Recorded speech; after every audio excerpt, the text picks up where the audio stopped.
প্রিয় দর্শক, আমাদের এক জালে এই জাহা দিয়েছিলাম লাউ গাছের।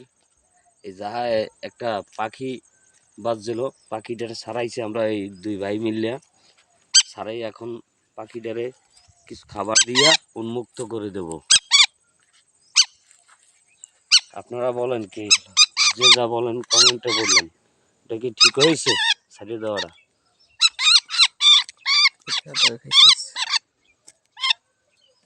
আর কিছু খাবার খেয়ে ওকে উন্মুক্ত করে দেবো। আর বাচ্চা কাচ্চা তো আছে ভাই, নাহলে খাইয়ে ফেলাইতো, কুকুরে খাইতো, নাহলে ইতে খাইতো। তার জন্য দৌড়িয়ে এসে ওরা ছাড়াইলাম আগে। সকালবেলা একটা ভালো কাজ করলাম, আল্লাহ যদি দয়া করে। যাবি যা যা, ওদিক ধরবি না ক্যামেরা, বল যার বার ধরে আলায় গঙ্গা।